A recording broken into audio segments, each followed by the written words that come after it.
Welcome to Limited Time Only. I'm Esther. And I'm Susie. Limited Time Only is the podcast for anyone who feels there aren't enough hours in their life. And each week there's a different topic for you to get your ears around. Featuring chat, comedy sketches and interviews with interesting people. Limited Time Only is a pick-me-up in podcast form. The special guest later in the episode is Sam Sweeney. This week it's time for Talent. So I've had a lovely time. No, not fiddling. Well, I was fiddling this morning. Because who doesn't on a Monday? It's a great way to start the week. And then I was singing all weekend.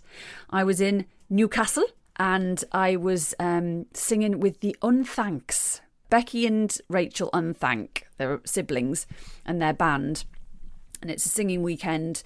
And the band basically look after... There was probably about 60 people there, and we're looked after the entire weekend. We're fed with home-cooked food, amazing food. There's cakes. We go for a lovely walk. We learn loads of new songs. Then they do a concert for us. Wow. On the Saturday night, which is phenomenal. The Unthanks are, well, they've been going a very long time now because they've been together since they were born. But they've won, in 2016, they won Best Album at the Radio 2 Folk Awards with Mount the Air, it's called. But their music's been used in Detectorists. Oh! There's a fabulous song called Magpie, which anyone who's watched Detectorists will recognise. And other music of theirs was used in that as well. And in Wurzel Gummidge, I think they've got quite a good collaboration with Mackenzie Crook. But it's just it's incredible sort of melding of traditional and kind of a contemporary sound, lots of piano, there's guitar, fiddle. Their voices are amazing and amazing harmonies with the two of them, plus their fiddler who's called Nifa Keegan, and the three voices is stunning. So yeah, that's a little extra folk. we can use this as a little extra folk addition to this week maybe. Yes. But yes, so I am like fully folked up. I'm folked up. That's so good. I might get some badges made. I am folked up. Aren't we all? And we all should be. Yes, absolutely. Yeah. So I'm in a very good mood because I've had a weekend of friendship, song, red wine, and the Tyne. Ah, Fog on the Tyne. How Fog lovely. on the Tyne is all mine. Yeah, we didn't sing that, but... yeah, so it was very good. So I'm in a jolly good mood. Marvellous. In just the right mood to discuss talent. Word to your mama came to drop bombs. I got more rhymes than the Bible's got psalms. There we go. That's my first talent. That's my talent. You've kicked us off there, Esther, with a talent I didn't know you had. Rapping. Well, if I'd known we were going to use that bit, I would have been far more committed to it. Go again. Okay. Oh God, what is it now? Oh yeah. Word to your mama came to drop bombs. I got more rhymes than the Bible's got psalms. Just like the prodigal son, I've returned, and I can't remember it now because I'm kind of all shy. Oh, well, do you know what? What's up, darling? I've been keeping my eyes on your movements. I can't see no room for improvements. While you all over there on your Jack Jones, you need to let me get behind your backbone because I'm a man for a job, but it work it. You want to make so. Yeah. What's that? Is that 100%? bonkers? I'll let you... What's that? No. I know that. Dance with me. Oh yes, Dance with me. Yeah. And also, I could do the rap to Boom Shake Shake Shake. Can you, fellas? Yeah, you're all with me. Yeah. I wanna tell the girls what you wanna do. You wanna oh me back. Oh. This is gonna be a bloody bonkers episode. By the looks of it. Yeah. Well, you know, guys, I think that's all we need to say about talent.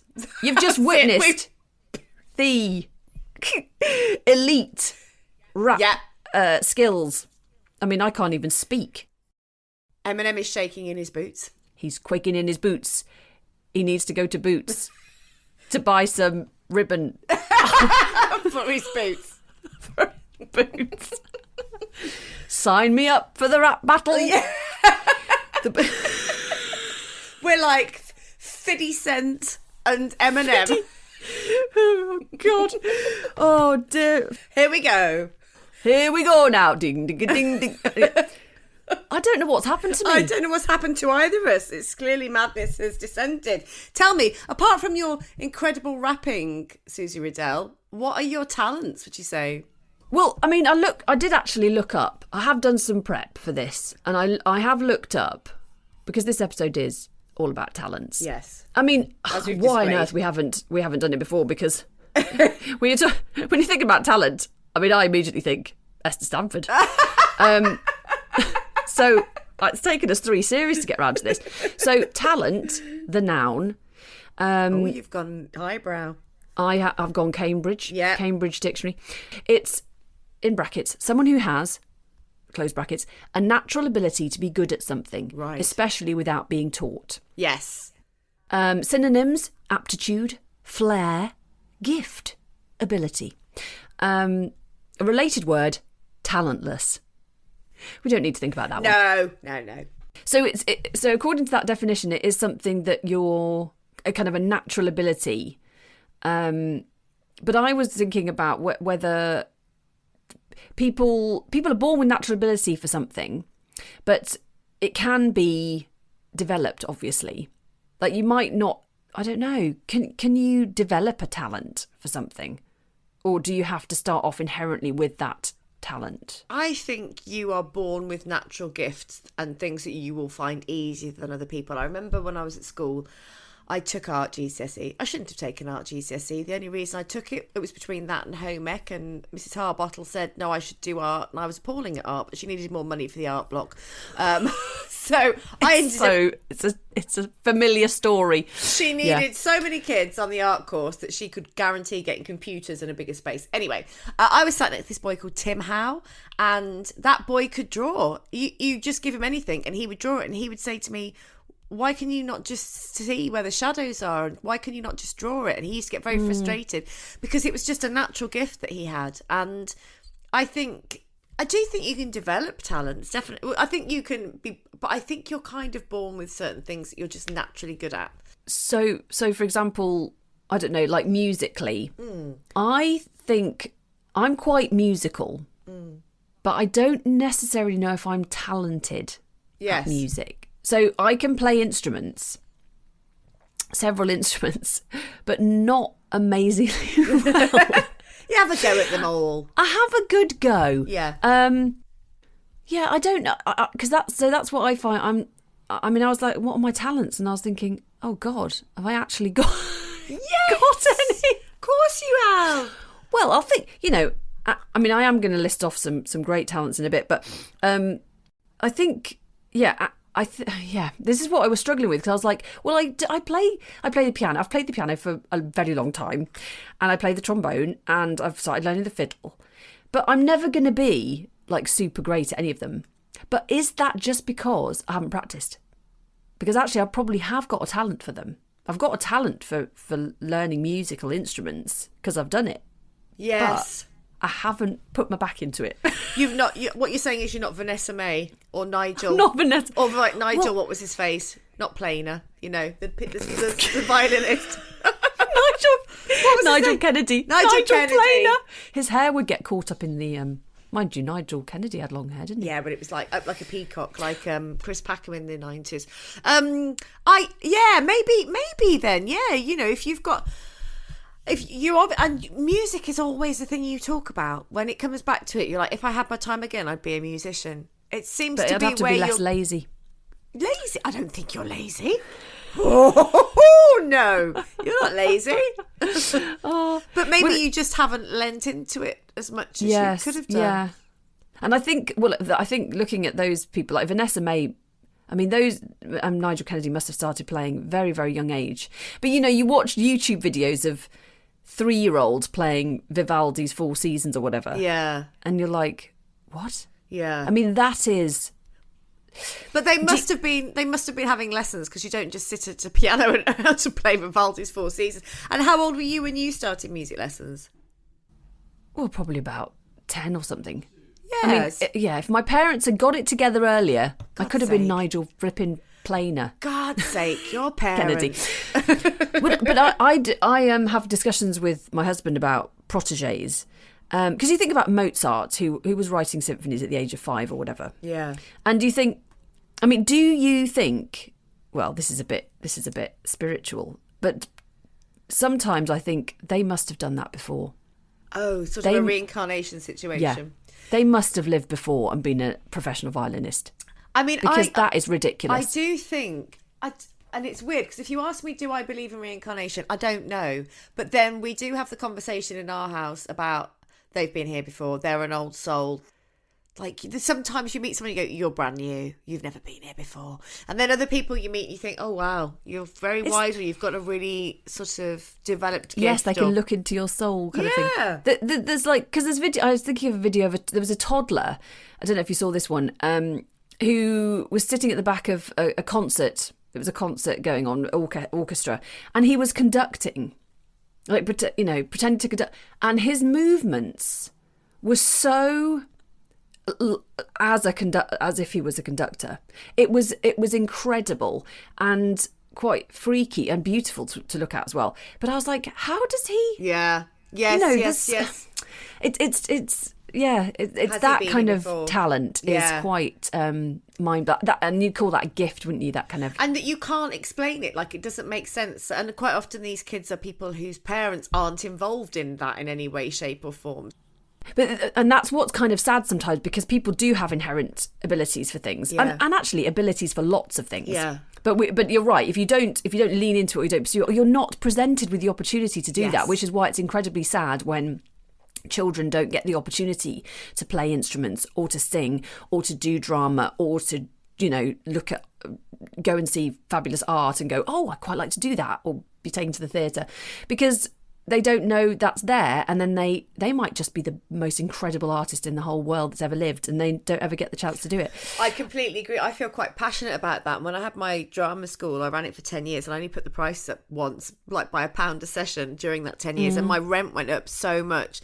And I remember people saying to me, this is ridiculous. You're actually earning less now than when you started. And I never made a fantastic amount of money from it, but I was really conscious that I didn't want any child to not be able to afford it. I was like a third of the price of Stagecoach, and I did it intentionally because we obviously went to ITV workshop and we had the most fantastic opportunities, but it was free. But you auditioned, and they had only 60 kids in the Birmingham group, aging from 11 to 18, and that was it. And if you messed around, you were kicked out. But we had all of these resources, and we were sort of kids from all kinds of different backgrounds, and we all mixed together. And I love all of those people, and it's so brilliant to have been sort of exposed to each other and to have had that camaraderie and to have had those opportunities. I get really passionate about particularly... well, anything really. I want all kids to have access to everything, but particularly the arts, because it's really undervalued by the government. Oh, I've got a bit political. Well, it is, and it's not just because, of course, and it's not just about, they might.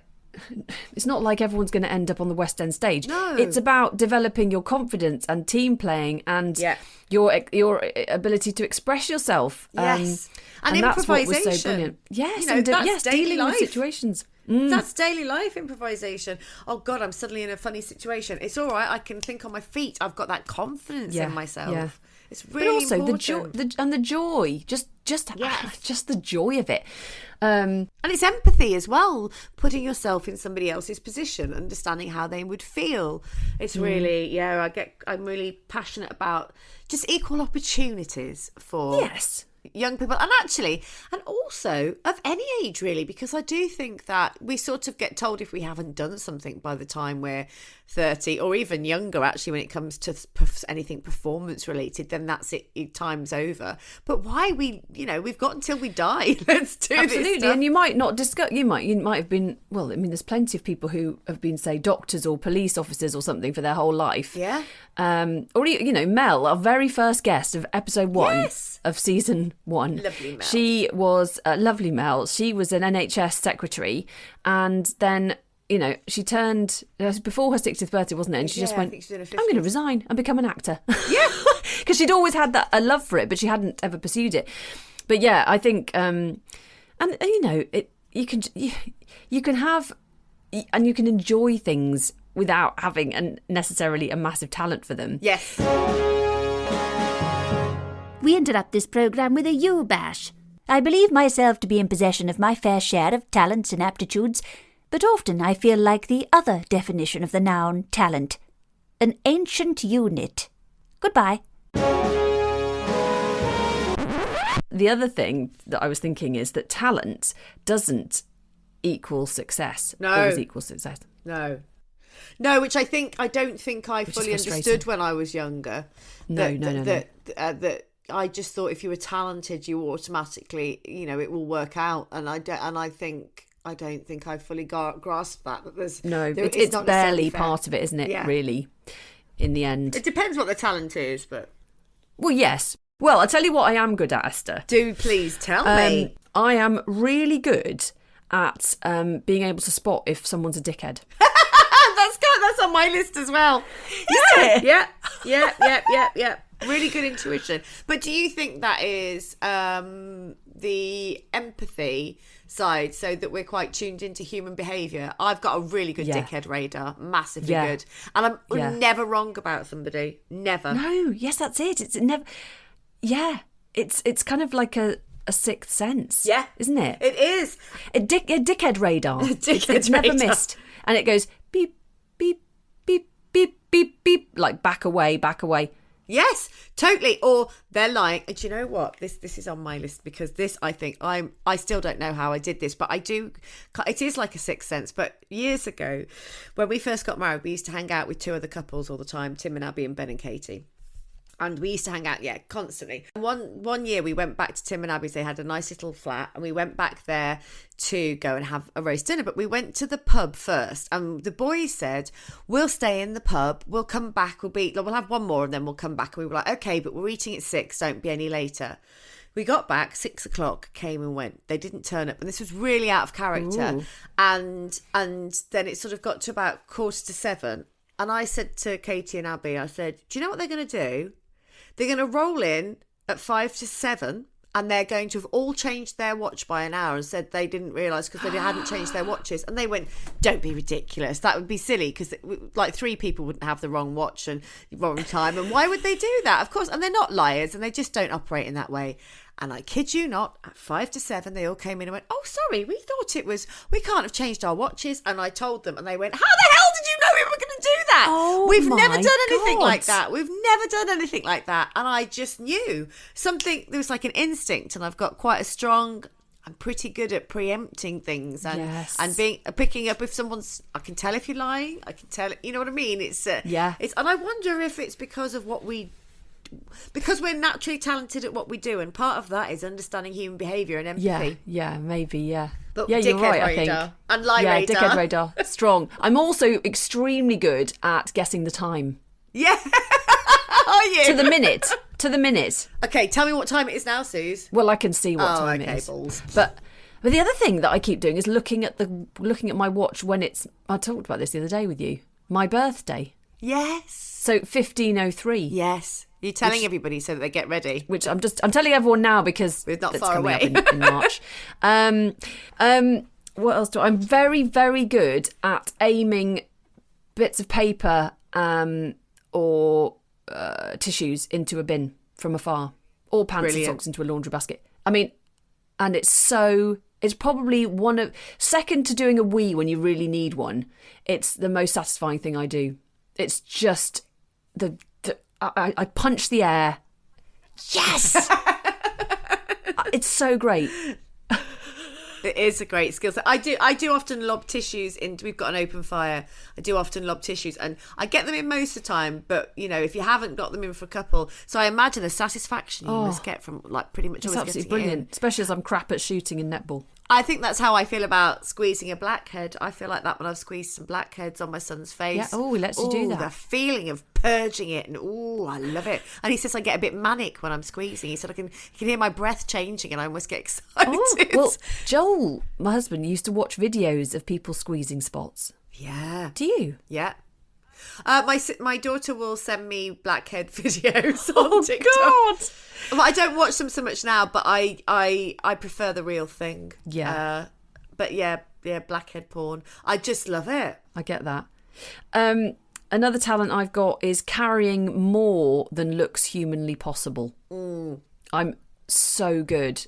That's If parenthood, something isn't looks it? like it's 5, well, I think it's even before that. I think it's because I played the trombone at school.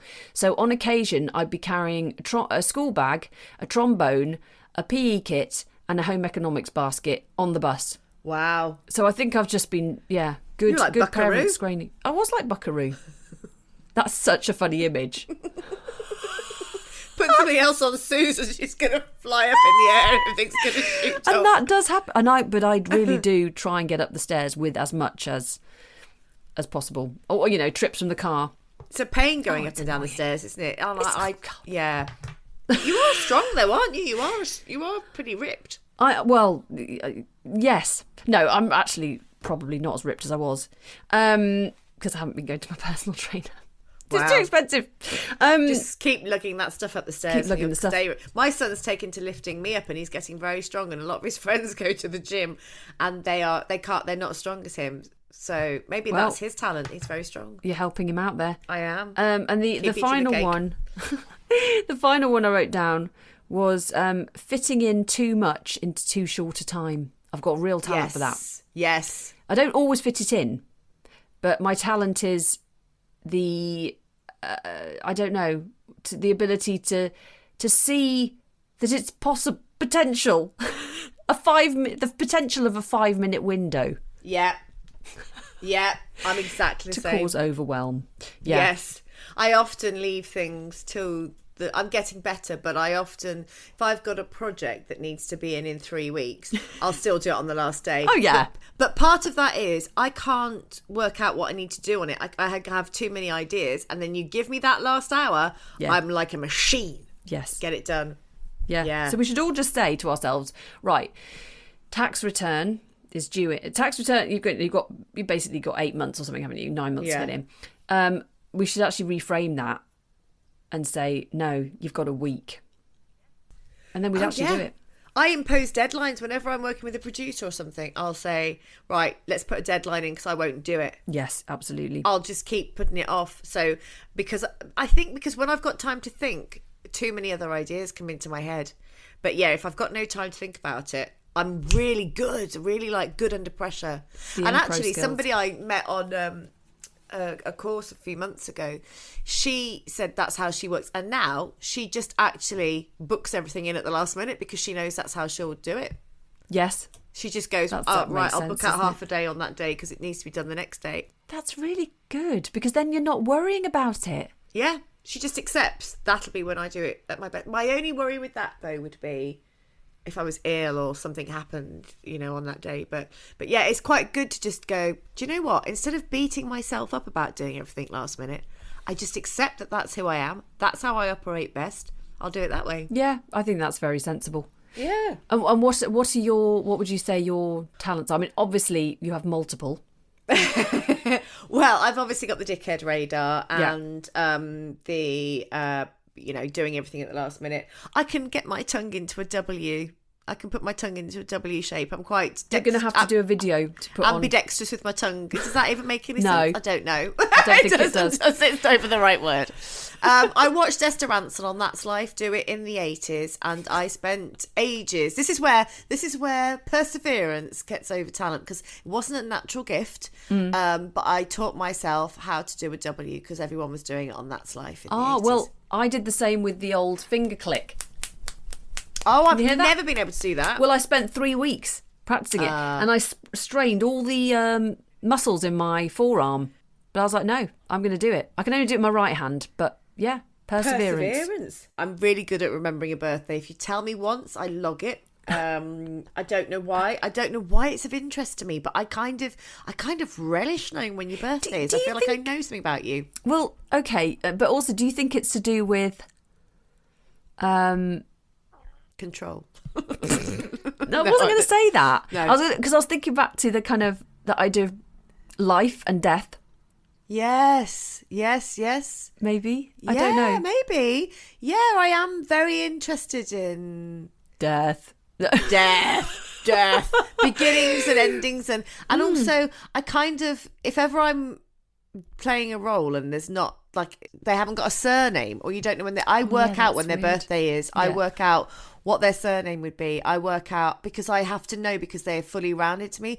So if you tell me when your birthday is, I don't need to know the year, but I sort of feel like I've got a better understanding of who you are. And I don't know, but I kind of like to have that banked. And it's really funny actually, because it was a friend of my husband's birthday today, and I always remember all of his friends' birthdays. I don't even need a calendar to look at them, and there's about 10 of them, I would guess.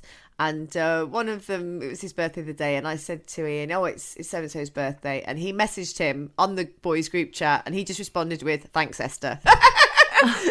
Ian was like, "Happy birthday, mate." And he was like, "Thanks, Esther," because he knew that I'd reminded him. But I just, I don't know what it is. I think I'm really interested in people, and like something about knowing their birthdays. Anyway, I tell you what I am really good at. I can tell you what a song is within about 2 bars, maybe less sometimes.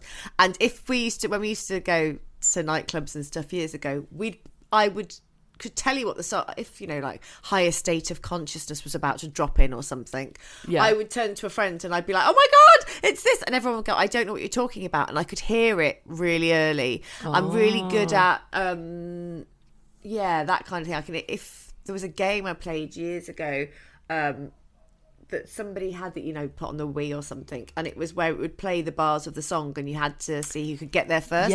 And I won every round. That must have been annoying.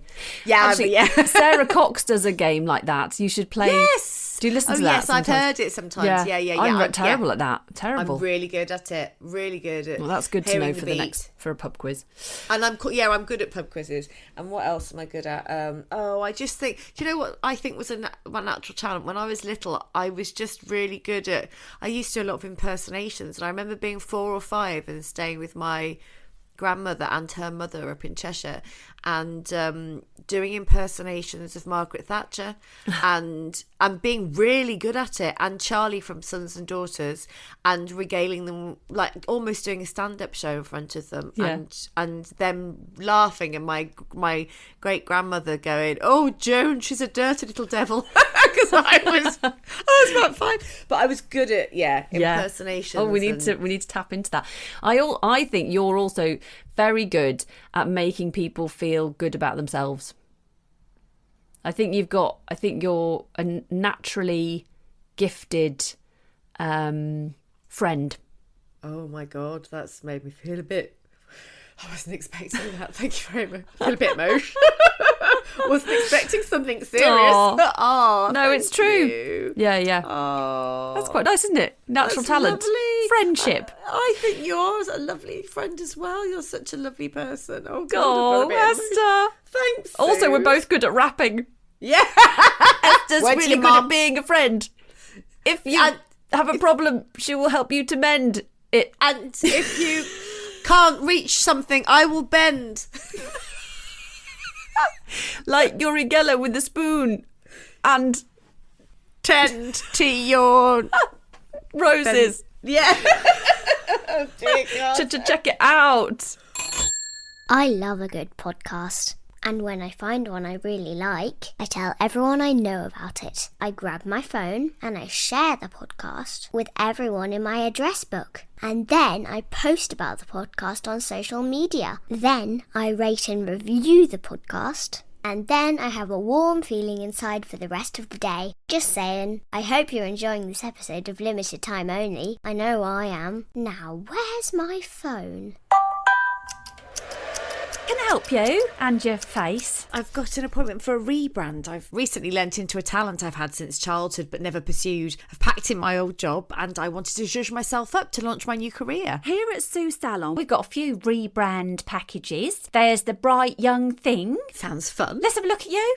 Bright? No. Young? No. Thing? 1 out of 3 ain't bad, I suppose. Any other options? There's the Rising Star treatment. I love a bit of positive thinking. Positive thinking ain't going to get you rising, love. Gravity's done its worst. How about the emerging talent treatment? You emerged a long time ago, my darling, from a place that shall not be named. The womb? Birmingham. Well, I'm appalled that there isn't anything here for women starting a little later in life. Oh, no, there is. In the corner, there's a sink, hairdryer, face mask, compression tights, and an abyss to shout into. You've got to do it yourself, love. I've never done it before. It's the only treatment I've got left. Old dog, new tricks. Good luck. Woof.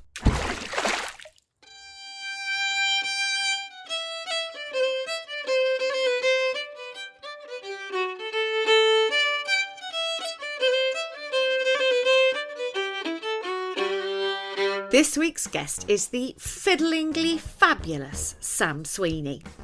Sam is a multi-instrumental English folk musician, a member of the contemporary folk band Bellowhead and English folk supergroup Leveret, a solo artist, a teacher, and has worked in television and film, including performing in the glorious Richard Curtis film About Time.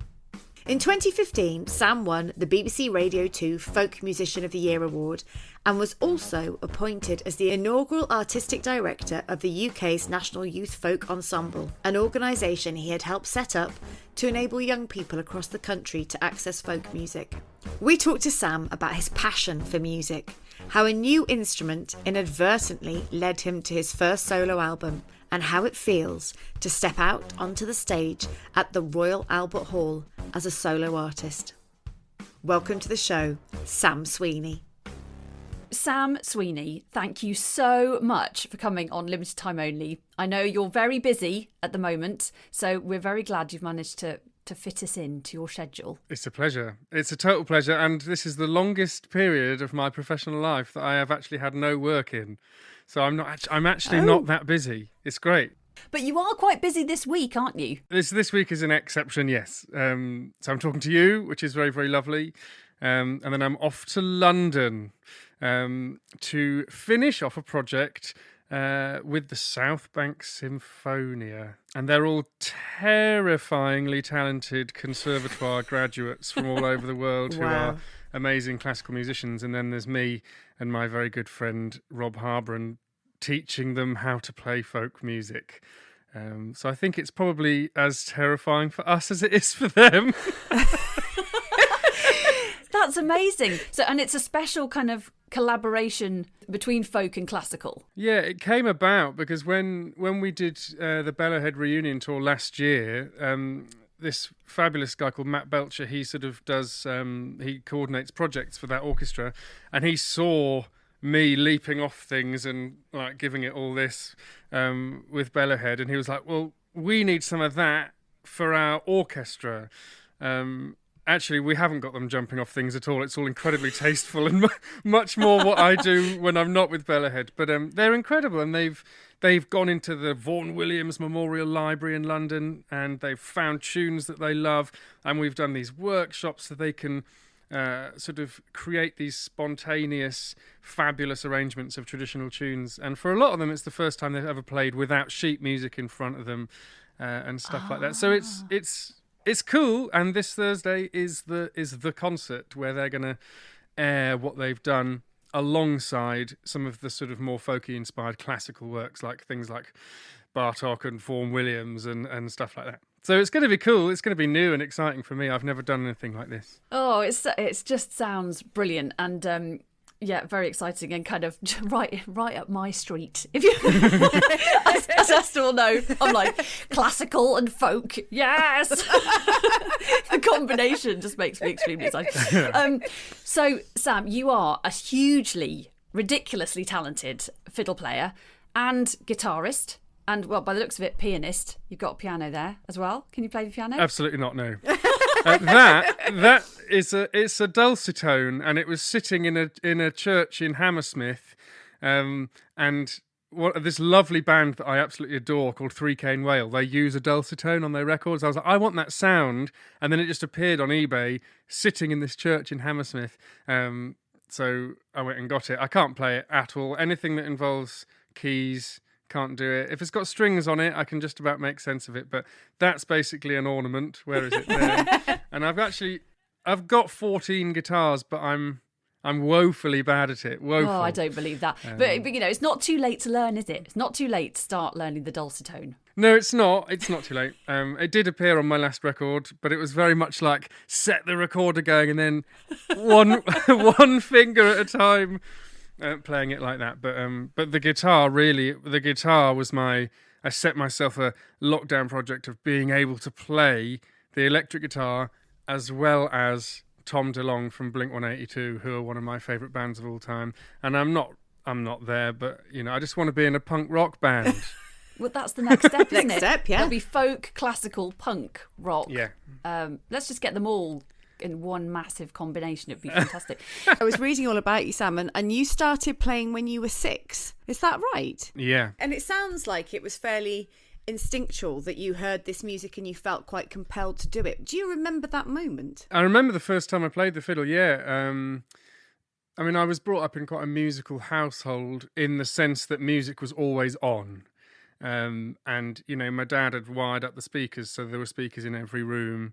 And there would be all kinds of music on. So there was obviously folk stuff and a lot of classical music and I guess quite a lot of rock music. Anyway, I had a very close friend at primary school, and we're still very close friends. And she had learned the violin from the age of 4, I think, using the Suzuki method, which is a whole different thing. But it's she had this fiddle, this quarter-size fiddle, so it's like this, and it had beautiful glittery butterfly stickers all over it, and it was just such a thing of beauty. And her mum, one day after school, taught me how to play Twinkle Twinkle Little Star on this tiny fiddle, and I loved it. I absolutely loved it. So I started having lessons, classical lessons at school, but all the way along I was trying to learn by ear my parents' record collection. So that included a whole load of folk stuff. I guess like mostly the folk rock thing that happened in the late 60s, early 70s. So I was listening to it's kind of weird now, I would never listen to it now, but like Fairport Convention and Steel Eye Span and all this stuff that was charting in the early 70s that was folky. And I was just there with this little tiny violin trying to learn it all by ear. And I think the thing is with kids is that they haven't been told that learning by ear is weird or difficult. So I just did it. I just learned all these tunes by ear. And then, I mean, you said it was kind of an instinctive thing. I guess I must have taken to the fiddle pretty quickly, because by the age of 10, I was entering these national competitions and stuff and winning prizes to go and play at festivals. So I had this ludicrous red electric violin, and I was like a 10-year-old kid with a little sort of blonde quiff and skater jeans on, playing little Irish jigs and reels at festivals. Very weird to think about it now. It's amazing. Do you think that because you learnt by ear, that gave you that advantage? Do you think if you hadn't done that, you'd have been as good a fiddle player as you are? I think it's a tricky thing. Well, you'll know this, Susie, but as a fiddle player, it's kind of hard. There's no such thing really as a folk fiddle teacher.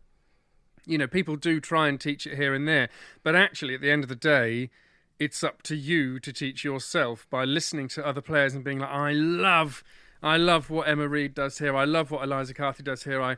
I'm going to nick that little ornament here. And so actually, I think really learning by ear and teaching yourself and cherry picking bits from players and getting this bit of repertoire and stuff, that's the way to learn the fiddle nowadays, I guess. I suppose back in the day it would have been you learn from the people in your surroundings. But yeah, I think learning by ear is crucial really for folk fiddle players. Yeah, because I feel like I find it really hard actually to learn by ear, because the way I was taught music when I was a child was, I read it, and so now I find it really difficult. But having had lessons with you and Rachel McShane, so I actually had a lesson with Rachel yesterday morning, and I was really trying not to look at the music.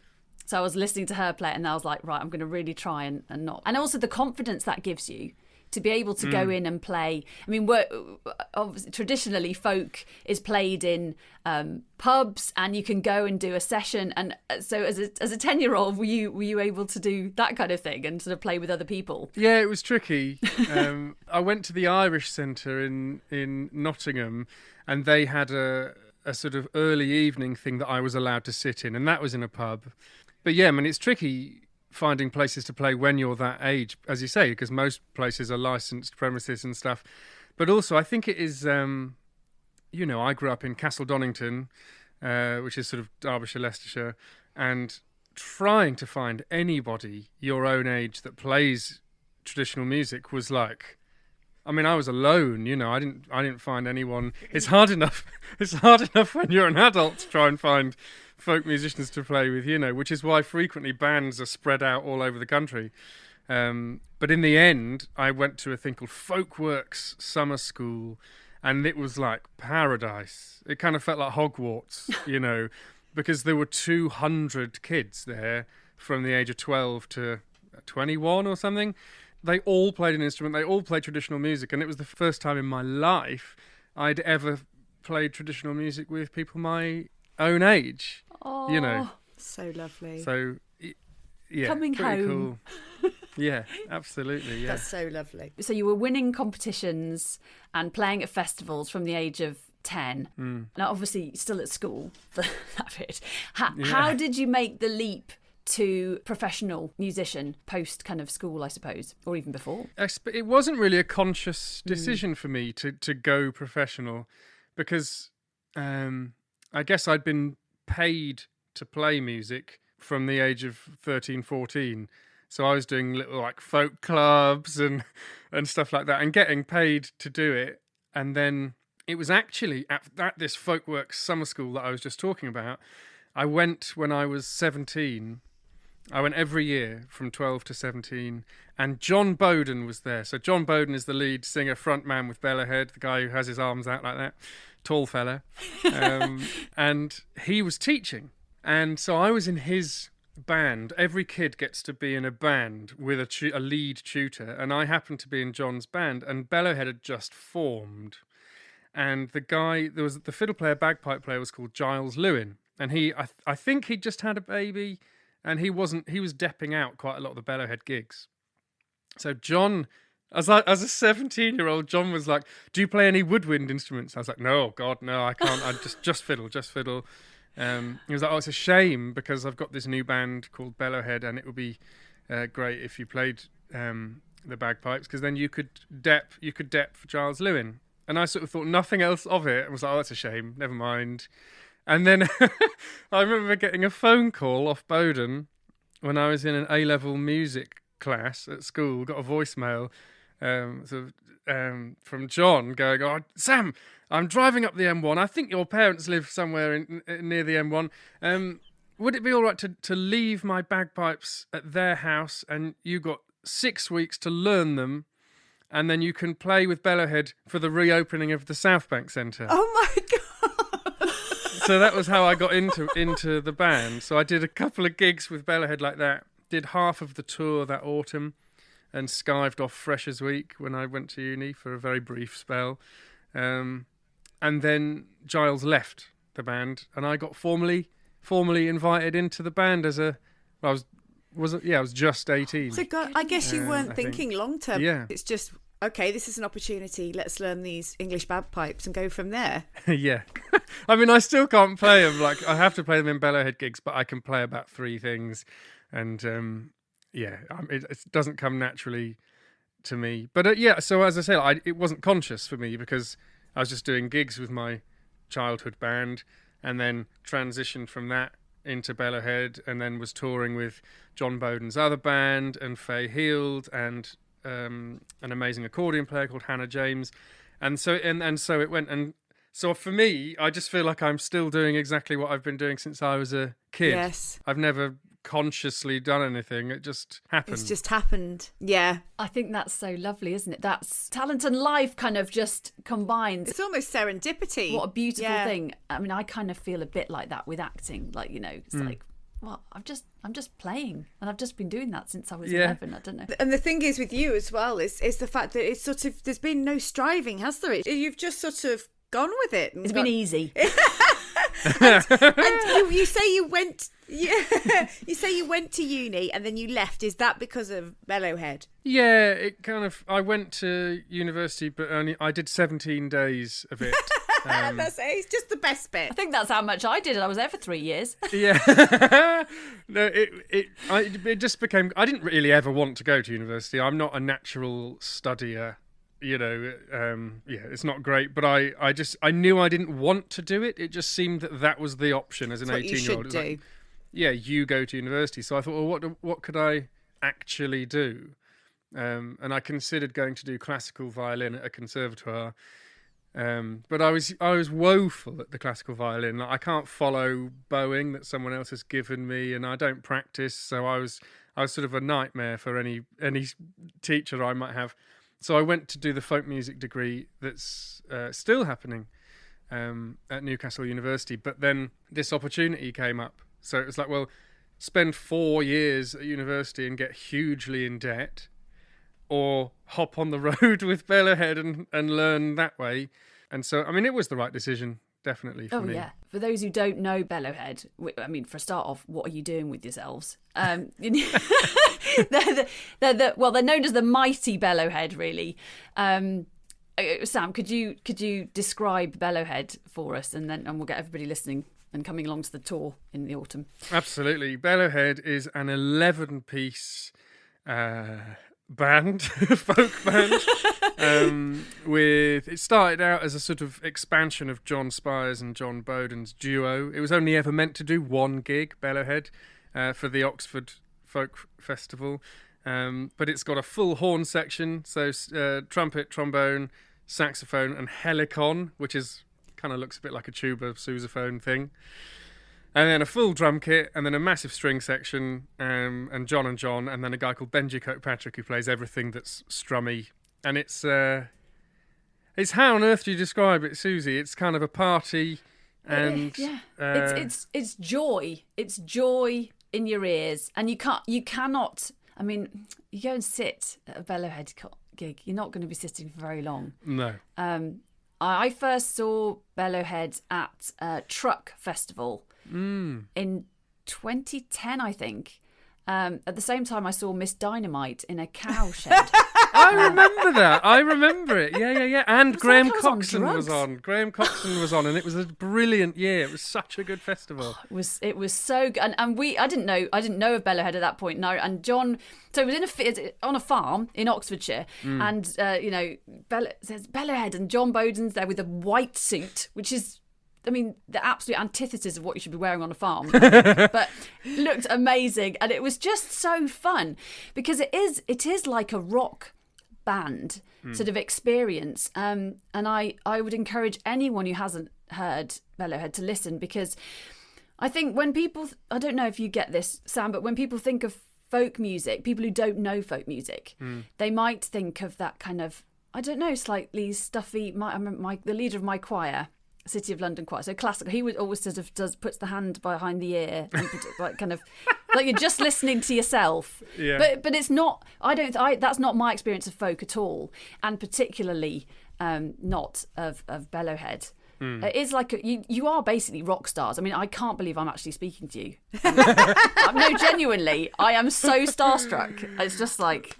yeah. But you know, it's funny with Bellowhead because, you know, people have said to me in the past, it's like, well, how can you be in Bellowhead and Leveret at the same time? Oh, yeah, right, yeah. Because, you know, Leveret is very introspective. It's very much sit down, close your eyes, and try and have a musical conversation and make something happen.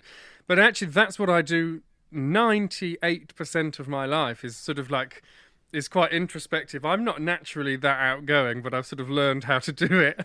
But Bellowhead, it kind of gives you this, you know, in what other walk of life would I walk onto a stage with a sequin jacket, flashing light up trainers, and like be jumping off things and landing on my knees and sliding across the... It's just not a thing. At the Albert Hall, and that's the last time I saw Bellowhead. Yeah. Full house at the Albert Hall. Yeah. Yeah, amazing. We have got some questions from the audience. Yeah. And I just thought I'd ask one that's fitting right now. It's from Molly Pipe, who's in the Archers. She plays Mia, and she's a fantastic folk fiddler herself, and she does Morris as well. And she asks, because you were quite young when you joined Bellowhead, and she asks, what was it like to join such a high-profile band at that age? First gig was opening the South Bank Centre. I mean, that's massive. How did that feel? It did feel slightly odd. For a while, for quite a few years, it felt weird. I think because I joined that band and became professional so early, everybody I was playing with, Bellowhead and everybody else, was a deal older than me. So I never had peers, musical colleagues who were my own age. Never have. And so it was kind of weird because there was this 18-year-old kid, quite shy, suddenly hanging out with Bellowhead, and they were already a very close-knit group. And the next youngest is Rachel, who is 6 years older than me. So when you're 18 and the next youngest is 24, but actually most of them are already 30, it was a strange thing. So I feel like whilst the gigs were extraordinary and stuff, I spent quite a long time feeling quite alone. And I mean, that's no comment on how I was treated at all. It's a strange thing being quite a shy 18-year-old in this group of very, very close friends. So it was weird for a bit, I suppose. But they were gorgeous. And, particularly John Boden was gorgeous. Paul Sartin was amazing. He sort of took me under his wing, and he'd often take me for breakfast or for dinner and stuff and looked after me. So yeah, it was kind of weird just playing with people considerably older than me, but also then when New York Girls came out, and then the band went from playing to 200 people a night to playing to 2,000 people a night, and then it just became this unstoppable force. Yeah, it really amazing. I know my husband spoke to me about you guys a few years ago because Simon Mayo was playing you and bigging you up a lot. Had you already taken that next step up with your audience before that, or was he sort of instrumental, if you excuse the pun, in helping you go that little bit further, that little bit more like stratospheric? Yeah, Simon Mayo was crucial, and so was Chris Evans, yes, because they both played us a lot. Less so New York Girls, I think. New York Girls, because we played that on later with Jules Holland, so that was a big step up for the band. And then when the next album came out and Roll the Woodpile Down came out, I think that was A-listed or B-listed on the BBC playlist, so that was getting prime time play once, twice a day from Chris and Simon, and then that was the stage where we started playing these enormous venues. But I have to say, it's a strange thing that, because before that, we were playing these grimy, like small O2 academies, like 200 people rammed, like moshing like crazy. And like the whole audience was just steaming with... And I miss that. I really do miss that, because that was an extraordinary thing to do. Of course, there's nothing wrong with playing to 2,000 people sitting down. That's a very amazing thing. But they're completely different experiences. It felt like when you were rammed into a small rock venue that the audience were this close, and it was a very, very different experience to a full stage show, in a big theatre sort of thing. It's intimacy, isn't it? It's intimacy and energy in that kind of environment. Very much so, yeah, and deafening, absolutely deafening. Like when you're sort of crammed onto a stage and the drums are here, and I'm sure I've probably got some kind of long-term hearing loss from the early Bellowhead gigs. When you're playing a gig like that, so the Albert Hall, and there was lighting, there's lighting hitting certain points, isn't there? How do you do that when you're having to play and you're all fully in time with each other, but you're on one side of the stage and like 20 meters away is the brass section? How do you all hear each other and kind of keep that sound together? It's tricky. Nowadays we all have these in-ear monitors, which I find really hard work. So I just put one in and have the other ear to listen to the room, because it can be quite vibeless having in-ear monitors, because you can't hear the audience, you can't hear the acoustic sound of everything. So most of us are now using in-ear monitors, so we can actually hear the timing of it. Because as you say, it's if we were listening to everyone at the same time, it would be impossible. So I tend to, in my ears, I've got Pete the drummer, so it's like, okay, I know I'm in time. I'm fine. But I also remember, because you were sort of talking about the massive distances between us, and when we did the reunion tour last year, we had a new lighting engineer that we'd never worked with before. And so we did a sort of dress rehearsal. But because a Bellowhead gig it's a very honest thing. Like, if there's no audience, we're not going to give it loads, are we? So we were doing this dress rehearsal, all stood very still, like, oh, come on, this is boring. We're just, doing it for the tech and stuff. And the lighting engineer had learned the songs and was programming bits of lighting and stuff, and it was like, cool. And then we did the gig, and the lighting engineer was just like... what the hell? Because as you say, like we're running across the stage and leaping off stuff, and he just had no idea that we were going to do that. It was so great. cool. It was so nice. Do you have a gig in particular that really stands out for you as sort of your top gig? Oh wow! I mean, the Albert Hall is an amazing thing to see from a playing point of view, because it's kind of endless. You see the ground floor level and then the little stalls, and you think, Christ, that's a lot of people. And then there's the funny boxes there, and then you go up again, and there's another, and then again and again, and you actually can't see everyone. So from a visual point of view, that's an overwhelming place to play. I really loved the New Year's Eve gigs that we did at the South Bank Centre. They will live in my memory as very special times. This is all back in the day when there was actual arts funding. But like the South Bank Centre used to put on these gigs, and we would curate the whole evening. So there'd be 3 Bellowhead gigs throughout the night. There'd be a sort of down-tempo one, and then a covers thing where we'd sort of do a bit of Michael Jackson and then a bit of whatever, the Carpenters, and a bit of John Farnham and stuff. And then midnight would happen, and we would have...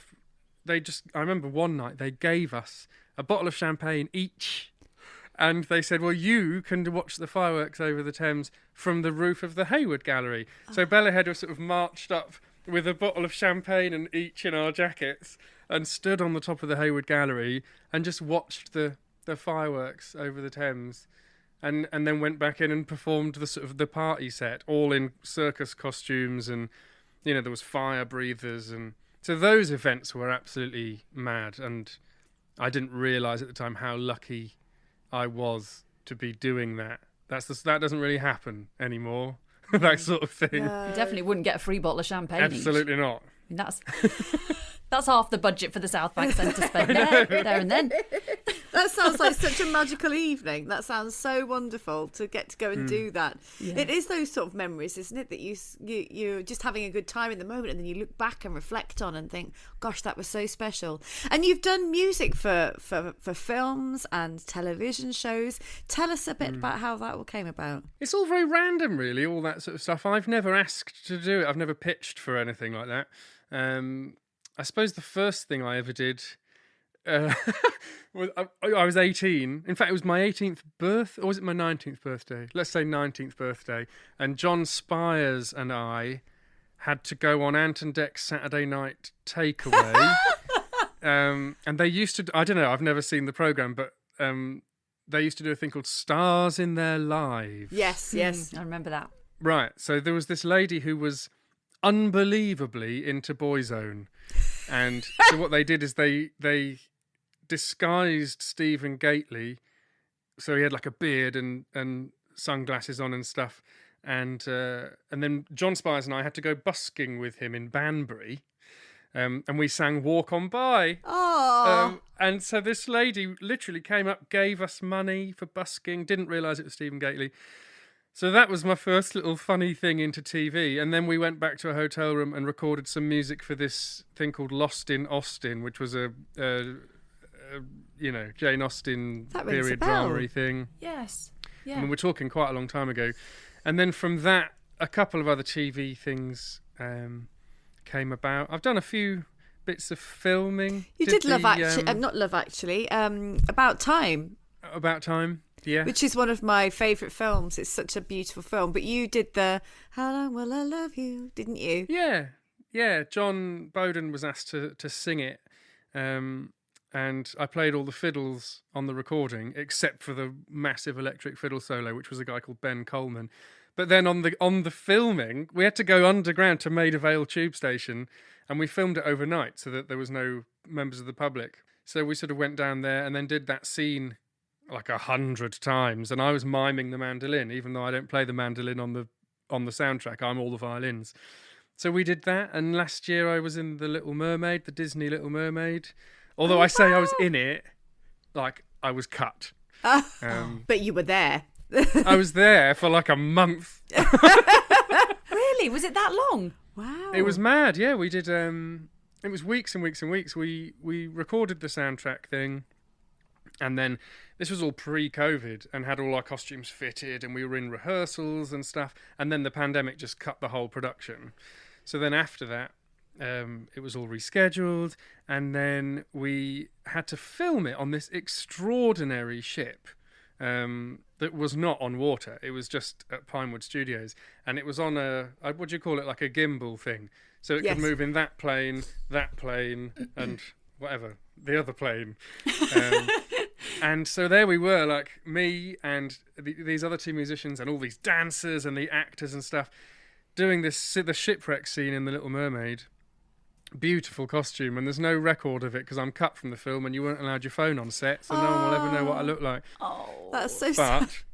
I know, it's so sad because I loved my trousers were so beautiful. What were they like? Tell us and we can imagine. Oh, they were lovely. They were sort of deep red and sort of, I don't know what you'd call it, a sort of goldy thing, sort of 3/4 length sailor's trousers, and I had this gorgeous blue sailor's jacket with golden thingies across like that. It was great, but then we spent, I think it was 3 nights, it was all night shifts, doing this scene, and it was like -3 because it was February, and there's a shipwreck thing, so then we're playing this song, and then all this water has to come on, and they were like pissing water out of these massive great shower things, and then a huge wave comes over the side of the ship, and we're like having to act. Instrument? What? But was it your own instrument?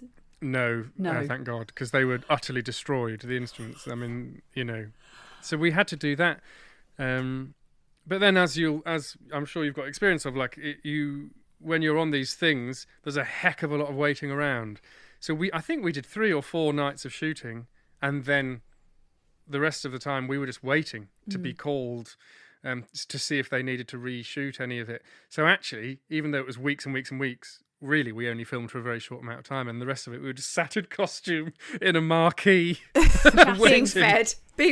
I think television and film's all about is just chatting. Yeah. Mainly. Yeah. And then usually it's like they've run out of time. So you only get, you're like, hurry up, just do your thing really, really quickly. Like, but I've been preparing all day for this. Oh, I know. Okay. I know, it's tricky. I think I was cut because we were waiting and we were waiting and waiting. And then they were like, right, musicians to set. I was like, okay, put my phone in my bag, split my trousers from front to back right on the seam. And so I think that's possibly why they cut me. Well, it's a kid's film, Sam, so probably. It's a kid's film. How did you split your trousers? What, just standing up too quickly? When they measured us, I worked this out, when they measured us, they just measured us as if we were wearing pants and trousers. But actually, when we were on set, we had a full dry suit underneath, and then a USB-powered heat suit thing, because it was so cold. So we were like the Michelin Man. And I think basically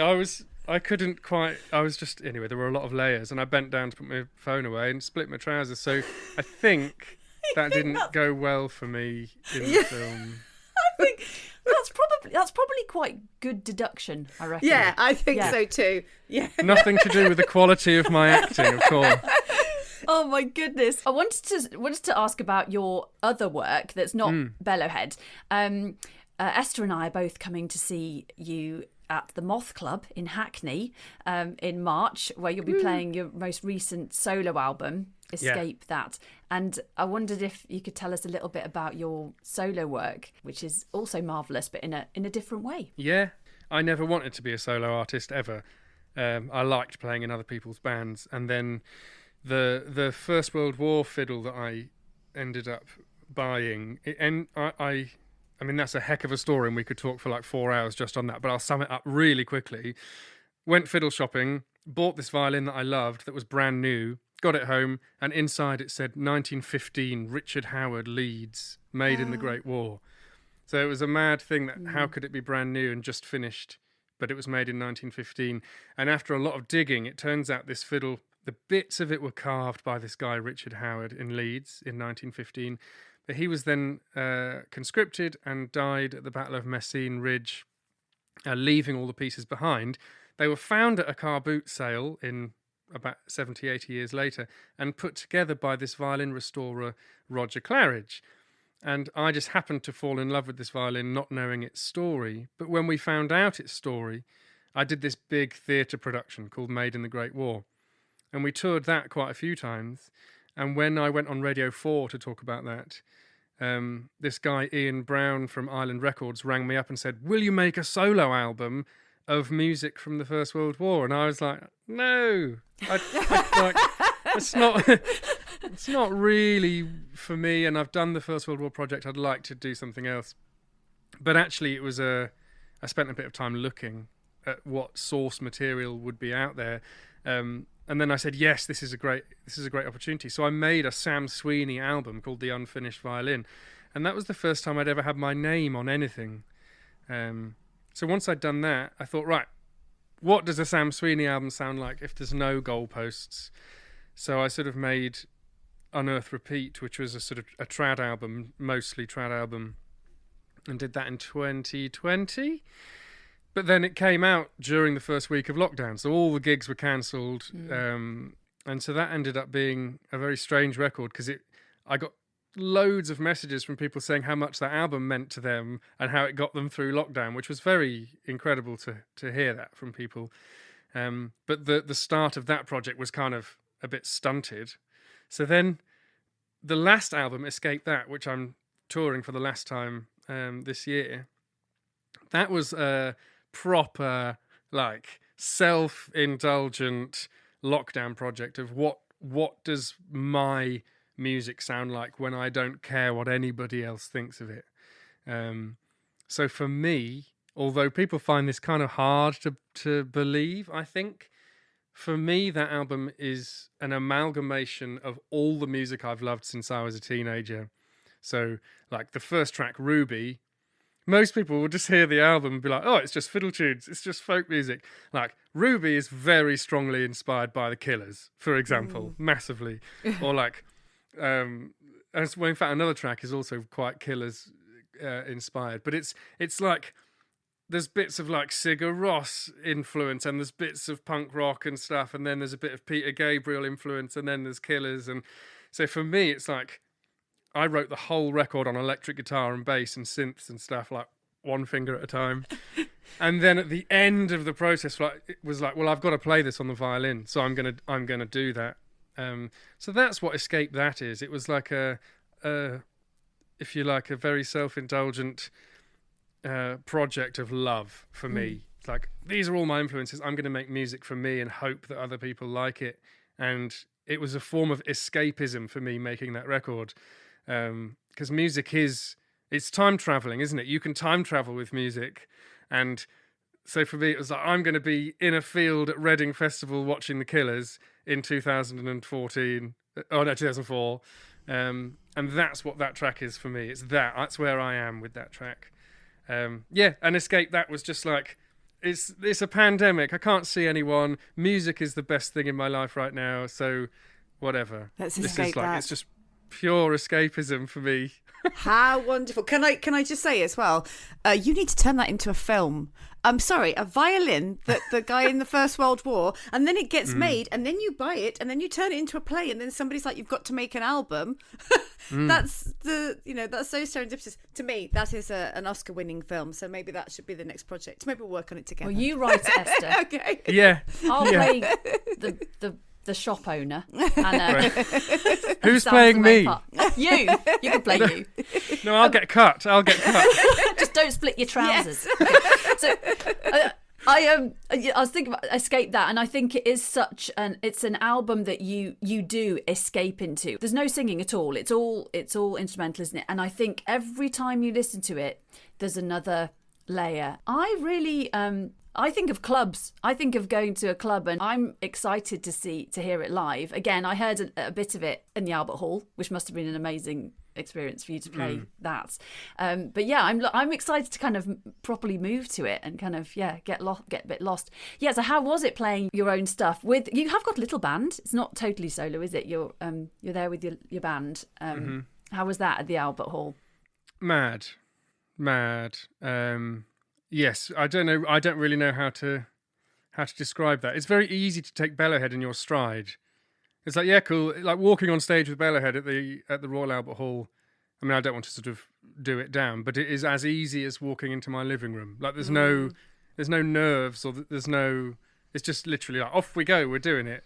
Whereas those gigs where I was supporting Bellowhead and playing my compositions, you know, it was quite a terrifying thing to do. But also, you know, my solo career, I'm sort of playing relatively small venues, and actually playing through those massive PA systems in those huge venues, it's kind of where the music belongs for me, because it's so sonically, in terms of the sort of soundscape of that record, I think personally it should be really loud through massive speakers. So it felt incredible to do it.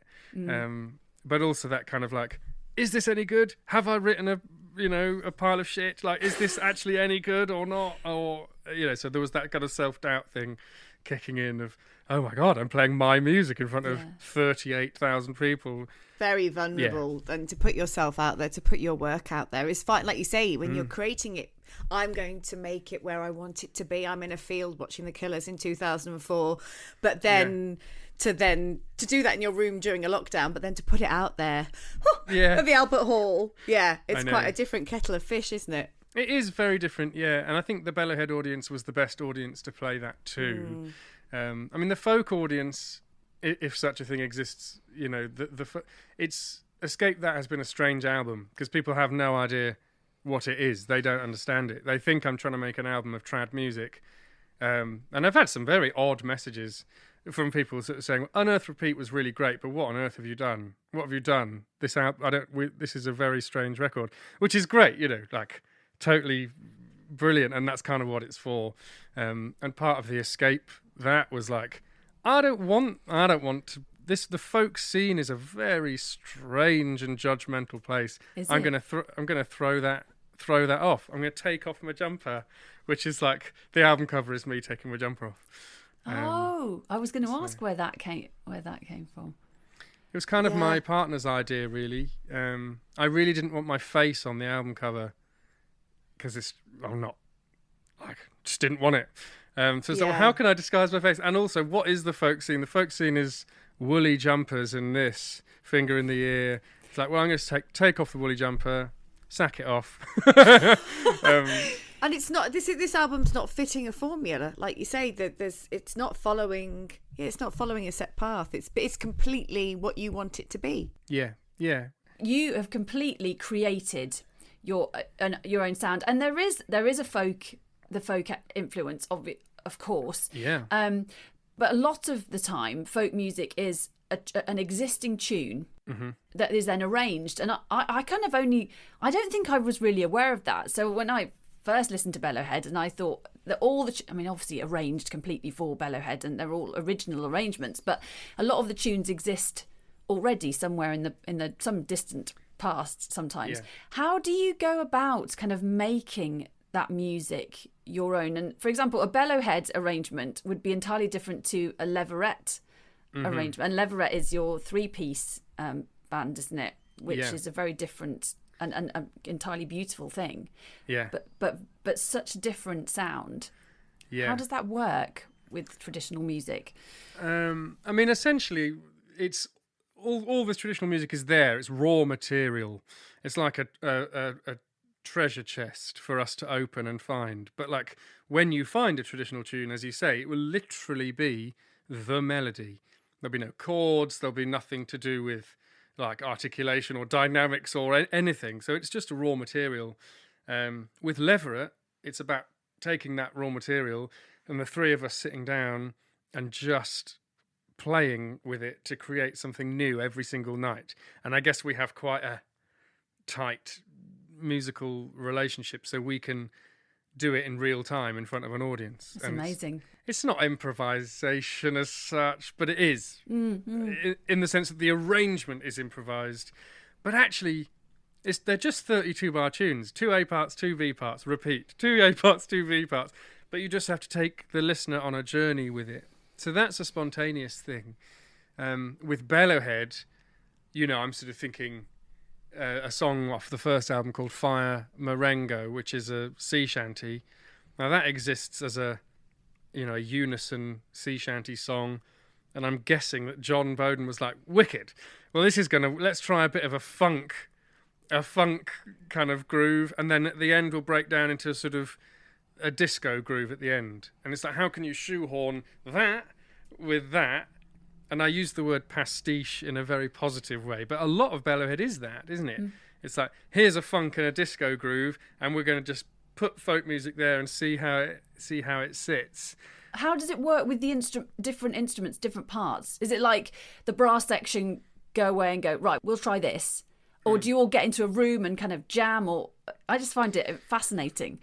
Yeah, it was never... The thing is with Bellowhead, it was unwieldy with 11 people to get all together. It cost an absolute fortune to do anything. So we very, very rarely rehearsed. And what happened was there would be a sole arranger for a song. So, like, take New York Girls, and that's John Boden's arrangement. So he will have sat down and worked that out, and then he would open Sibelius and score out what he could hear in his head. So it's like, well, this is the horns. It's like, bow, da da da da, or whatever.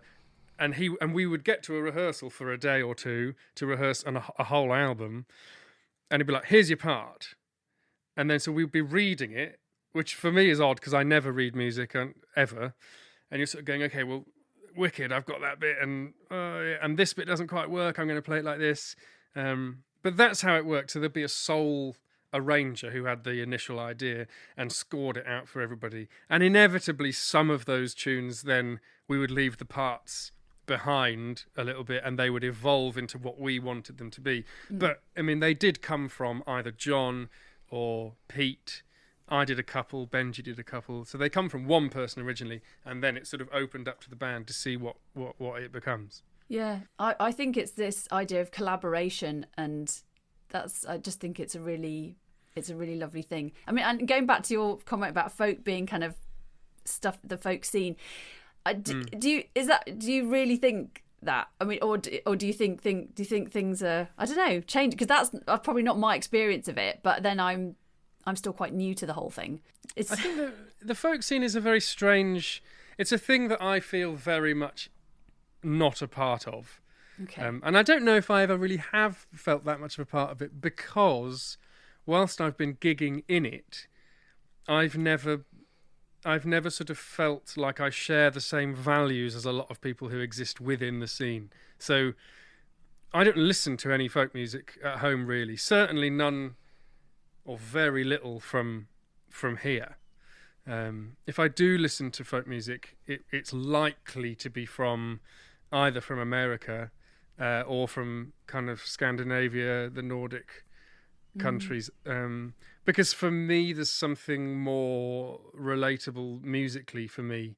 I think we have a strange attitude in England, maybe, particularly, of the sort of the gatekeepers of the tradition, and you can't do that, and that's wrong, and you can't do that.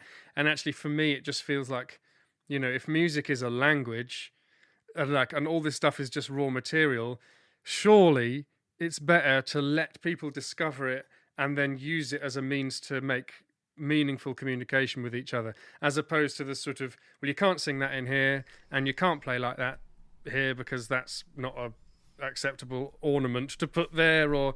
Yeah. So for me, it's a strange thing. And also, I think it's a kind of weird thing, perhaps, to... Well, I can't imagine loving going to a place to sing or listen to somebody singing on their own in a strange nasal voice a song about being a farmer's boy. I can't... why... It's completely irrelevant to me. Whereas if I can go and see... Well, who am I seeing next? Like, the next two gigs I'm going to see are the Staves and Dagny in London. Like, wicked. That's music that I can really get on board with. Yeah. It's welcoming and it's open and it's universal. Whereas I've never found that with folk music, even though people think it is. It's a universal thing, but it's never welcomed me in, really. Do you think Bellowhead goes some way to kind of bridging that gap? Because that feels so inclusive to me. And and the idea of pastiche, but it is. It's like, oh, I get that. Yeah. This is music to dance to. You don't You're not no one's going to sit there and kind of just drink their tea or whatever. You've got to get up and move and jump. Yeah, moshing, literally. I mean, I could imagine doing a bit of crowd surfing at a Bellowhead gig. Maybe I'll try that. I crowd surfed at a Bellowhead gig before I was in it. I remember seeing Bellowhead at Towersey Festival, and I would have been about 17 or something, and I might have been a little bit drunk, and I just remember shouting Benji's name. I mean, how embarrassing! Just shouting Benji, and then like crowd surfing all the way to the front of the venue, and then I don't remember much else really. Can I ask you about your teaching? Because you say a lot about you don't necessarily need to be able to read music and you don't have to follow the rules. Is that how you approach teaching? Yeah, very much so. For me, teaching is about, if you like, condensing everything that I've ever been taught, everything I've ever learned from all these incredible people, and maybe things that I've acquired myself, and trying to condense it and fast track people through it. But the great thing about it is, because English traditional music specifically, as opposed to Scottish or Irish or Swedish or whatever, because it's essentially a dead thing. What we're doing with it is inventing a new tradition. There are no rules, and so I love that, because you can welcome people into it and say, this is yours, do whatever you like with it. I can share with you the way I've got to it, and I can help you navigate it that way. But through my work, when I was artistic director of the National Youth Folk Ensemble, when that was set up, I did that for 3 years. And for me, that's one of the most rewarding things I've ever done, because these kids come in at 14, 15, and now the ones that I was teaching are 21, 22, 23, and some of them are out there making phenomenal music with, professional musicians, and a lot of them are still in touch with each other. But my teaching comes from like I just said, music is a language. I'm going to help you to be able to communicate with it, and then you'll be friends for life. I'm not going to be, this is this ornament, play this tune like this, now go off and spread the good word of the tradition. It's not really like that. It's like, here's some raw material, let's communicate with each other and make something beautiful. And for me, that's what teaching is about. It's about enthusing people, about communicating with this language. Yes. And also, I mean, I've got it written down here, the National Youth Folk Ensemble. I would never remember that off the top of my head. But part of setting that up, I guess, is the young Sam as well. Like when you talked at the beginning of the episode, the interview, about going to this place, and all these people aged 12 to 21 who were all folk musicians and loved it, but I suppose you were all a bit like unicorns. There weren't many of you. You were sort of dotted and you'd all come together. So how brilliant that you helped create something like that, and that there's a place for children. We actually have talked about this on today's episode, but we're both incredibly passionate about, and I can get quite political about this, but young people having access to things and being enthused. And I think sometimes we get too restricted in the way we approach things. My son's doing music GCSE, but he hadn't really played an instrument before, and he's learning the keyboard, and he will say to me, I can't really read the music, I'm doing it by ear, and he likes that. And I think sometimes we impose too many rules on things. So like you say, to enthuse people, it's communication. And when you play your music, you're helping people get through the pandemic, and you're touching people, and as Bellowhead, you're giving, you're skipping across the stage on your knees, and it's I don't really know. I had a question, and now I've just sort of got a bit passionate. It was beautiful, Esther. It was lovely. No, it was good. And for me, it's about empowerment as well. Yes, with these young people, when I was running the National Youth Folk Ensemble, we would teach them the melody, but the arrangement that they would come up with as 20 kids, what they played on stage was their music. Yeah. So they arranged, it's like, what chords do you want to do? What section's going to play that and stuff? And they were playing their music on Cambridge Folk Festival main stage, So from the age of 14, 15, 16, 17, they are making their own stuff that is literally theirs. It's not mine. I didn't tell them to do it. I just helped them. And then they're playing it. You're literally empowering these young people to make something and create something and put it out there. And like, what an incredible opportunity to be able to help those people. And it's also, for me, it's about like giving back a bit, because I was so lucky as a kid to have these phenomenal musicians kind of nurture me through it all and helped me get where I am. So it's like, well, now I'm 34. I've got to help those young people who want to do what I'm doing. I've got to help them to do it. Yes. So I love it. It's I do a lot more teaching now than I do gigging. It's like teaching's now pretty much my big thing. Yeah. Well, and I've experienced a little bit of your teaching in it was a Rachel McShane's first fiddle weekend, and Sam was the guest tutor. I think even as a well, I'm 45, and I've only just started playing the fiddle, and I think being given the confidence to go, just play. It doesn't matter. It doesn't matter if you get that note wrong. Or yesterday in the lesson, but Rachel sort of said, look, if you get a bit lost, just play an A and a G or whatever, and a drone. And it's like, okay, because actually that's really important to have a lovely note, long note at the bottom, and it all builds up into this wonderful cake, and it doesn't have to be perfect. And I think there's this idea that we have to be perfect to perform something, when in fact, I know as an audience member, if you hear someone, I was an Unthanks singing weekend this weekend, and people standing up and just singing a song, and they're not going to be recording an album anytime soon, but it was just such a beautiful thing that they're sharing that with us, and it's a connection. And the notes weren't perfect, they might not have the best voice in the world, but it's a language, the language of music and the connection. And anyway, that wasn't really a point either, but it just, I just think it's such a wonderful human thing, and it's a human right to be able to play or sing, or act, or the arts. And that's, Esther and I get a bit kind of about it, because there's so many barriers for children.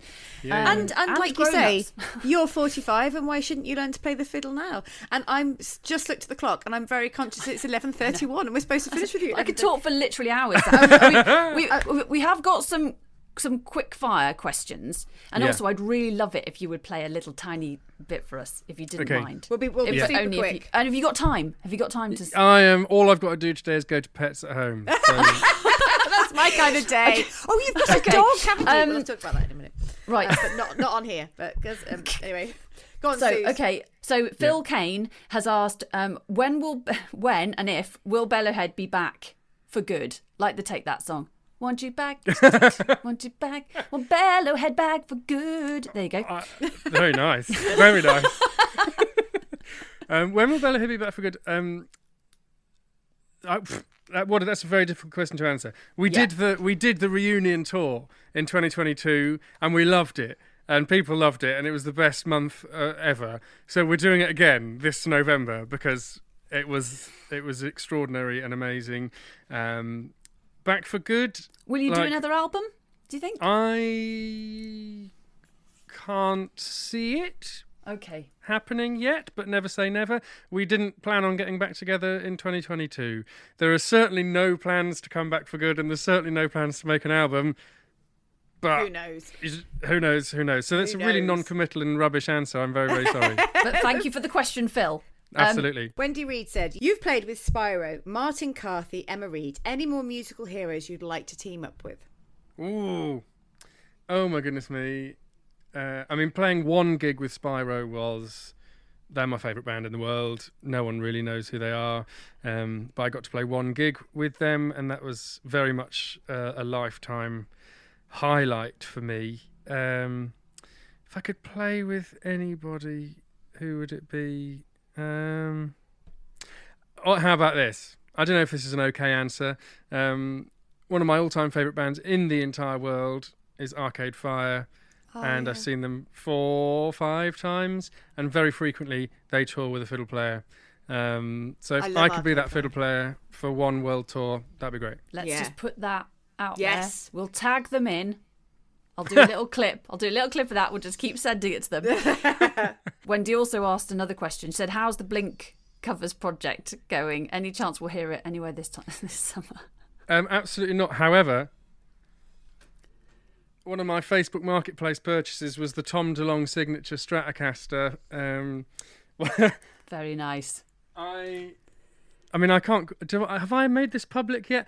So me and some friends started a sort of pop punk covers band for a giggle to recreate the music of our youths.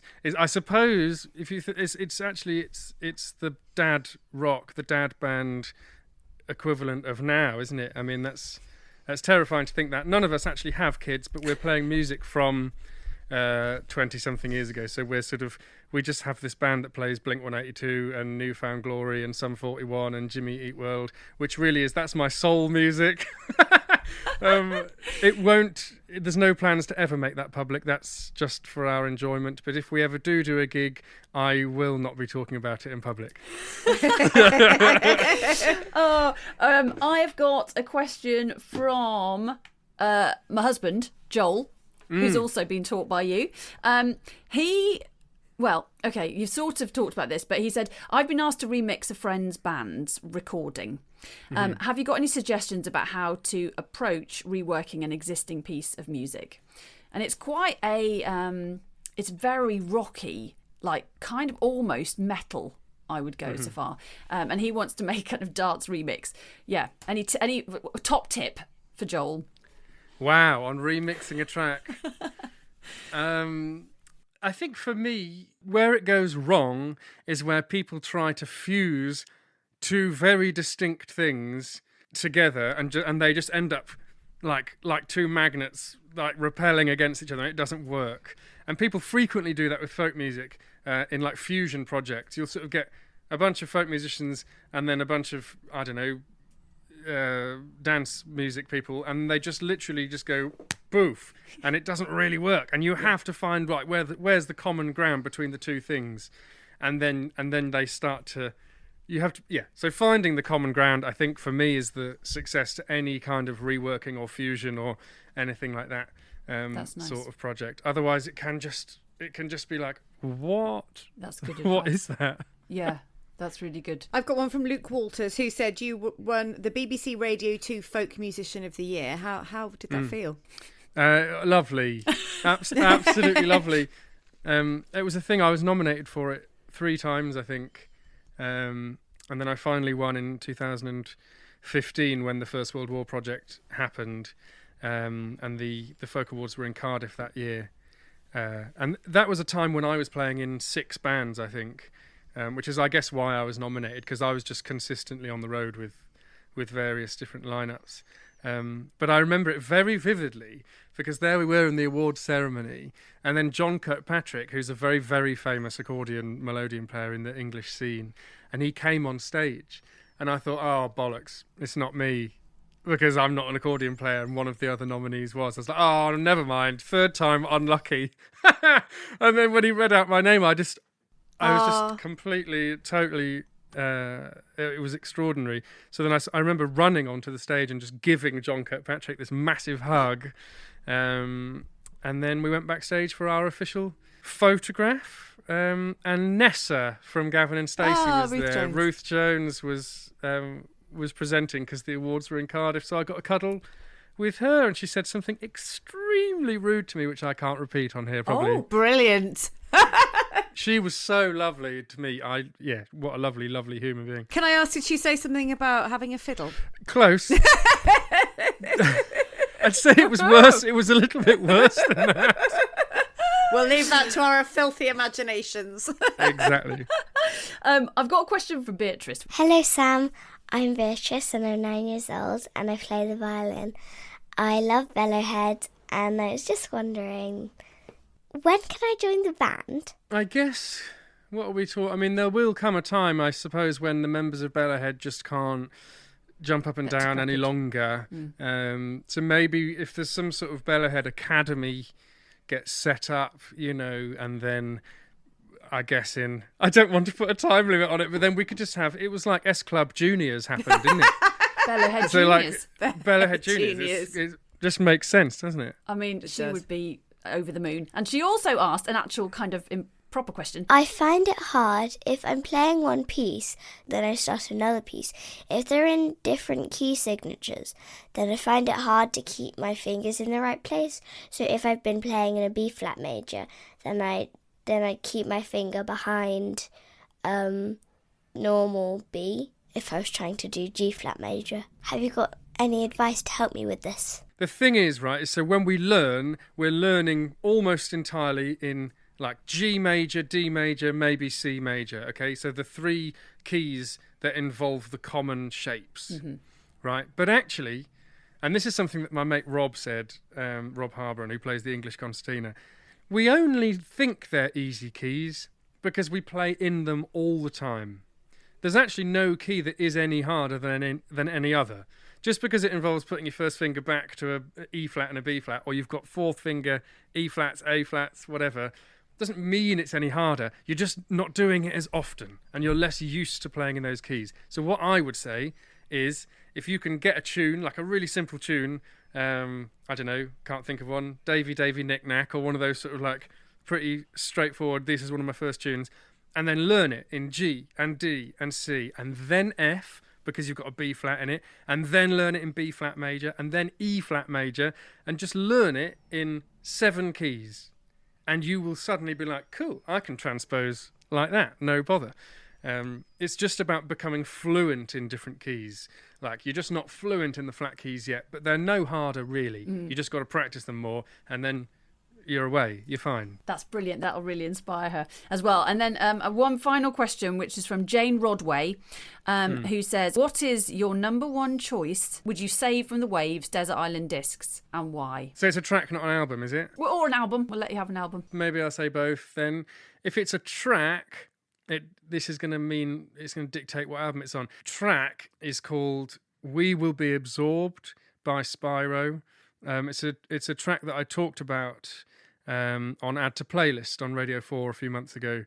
For me, it's the most heavenly, beautiful piece of music in the world. And that track is on an album called Kaleidophonica by Spyro, which, although that album wasn't the first of theirs that I got, it is an extraordinarily beautiful and amazing piece of work. So, yeah, We Will Be Absorbed from Kaleidophonica by Spyro. If you don't know Spyro, try it. If you don't like it, persevere with it. It will change your life. It changed mine. It's the most extraordinary music I've ever heard, and I still adore them with all my heart. They're lovely. Well, I think we've both probably just made a note of that to go away and listen to. I'm going to instantly listen to it, and we'll put it on the show notes, and we'll put Arcade Fire on the show notes. I love Arcade Fire. I love them. I think they're brilliant.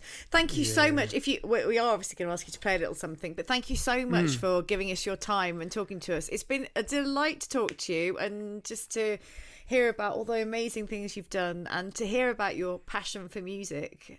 And the communication of it is just brilliant. Thank you. Thank you. I've loved it so much. Can we do it again one day? Yeah, same time next week. Yeah, great. We've talked for so long, but I could have just sat here all day and just talked to you. Yeah, me too. If I didn't need a wee, we could have carried on. Would you want to go for a wee before you...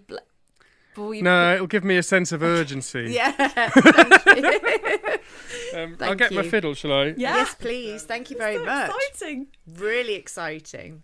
I'll play this tune. So on a Tuesday, it's Tuesday now. Tuesday nights is Morris night in Stroud. So I get to play for our local Morris team, Boss Morris. And this is a tune that they dance to. So it's a beautiful, beautiful Cotswold Morris tune called Valentine. So I'll give it a go. That's apt as well for the time of year.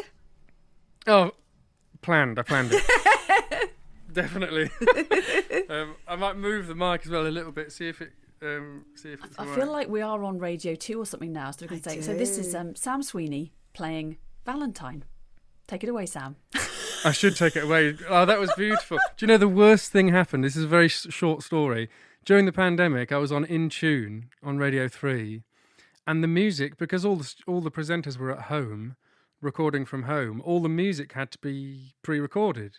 So I'd pre-recorded this solo fiddle tune for them, and the presenter was going blah, blah, blah, and now take it away, Sam, with Maid of the Mill or whatever. And he had no idea it was pre-recorded. So this was live on Radio 3, and he had no idea it was pre-recorded. So then there was just silence live on Radio 3 for what seemed like about a minute. And I was like, as you said, I was nearly throwing up. And then after maybe 10, 15 seconds, Sean Rafferty was sort of like, Sam, hello? And I was like, hi. Hi there. It's like, I'm waiting for you to play the violin. It's like, it's pre-recorded. Do you not have it? And it was just... Oh, that God, is awkward. excruciating. Because it's not was your awful. fault. No. And everyone's thinking, what's happened to Sam? Yeah. It was just dreadful. Oh, I can't even- God. Well, that's not going to happen here. No, it's all fine. And it's not live. Yeah. So No. It's not like, do you want to do your introduction for me again, Okay, Susie? okay. Go on. It was nice. So here, playing for us live in his own house, it's Sam Sweeney with Valentine. Take it away, Sam.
I feel really emotional. Yeah, I did. Thank you so much for being Yeah, it's gorgeous. part of it. I feel really, Yeah. I just... Oh, it's been gorgeous. Honestly, I loved it. Thank you so much for having me. This week, we asked you guys, what is /r your talent? Brackets. Susie's is reading out a question. That is an amazing skill and talent that she has. Thank you very much. So we did have quite a lot of responses because you're a shy bunch. I did say modesty can't be on the list, so I'm glad that nobody went with modesty, which is a relief and somewhat disappointing at the same time. But so Esther, what have you got there? So I've got Andy Barrow, who says, bodging together bits of wood and stuff is my innate skill. Very little formal training, but I have always enjoyed doing it. Well, and I can attest that Andy does have a great skill at bodging together bits of wood and stuff. In fact, he's absolutely remarkable at it. He is the director and all-round brilliant person of Odd Socks Productions, and always builds their own sets and props and things. And I've worked for Andy and Ellie from Odd Socks, and I would go the opposite end of the spectrum in terms of making stuff out of anything. Me Paper, too. wood, and Andy once described... Well, I made a couple of daggers for Macbeth, and Ellie laughed until she cried when she looked at those. It was myself and Harriet Kershaw who contributes to the podcast often as well. And also I made a dog that was meant to have been flattened, like something's landed on it, it's gone flat. And Andy described it as a dog's dinner. And it wasn't used in the final production. Yes. So thank God for Andy. with Well, his yes, skills. because he had to remake everything that I cocked up. Who have I got? I've said that I started off the kind of thread and I was like, well, I'm very good at not going on the school run until the last possible minute, thereby forcing myself to jog there and arrive breathless and flustered to pick up my children and fling unhealthy snacks at them. And Bex Oppenheimer has said, I have the same set of skills as you, Susie. Disorganised mothers together. Woo! Disorganised mothers unite. Kim Cresswell-Davis says that Lynn tells her talents are listening and roast dinners.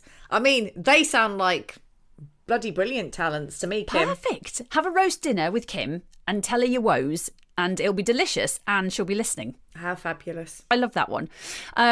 This was one of my favourites. Julie Sadler has said, I can create an emergency party at a budget in a very short space of time. Oh my God. I'm good at looking calm at accident sites and harmonising. At accident sites, I'm not sure. I mean, that kind of makes me think that Julie is a murderer.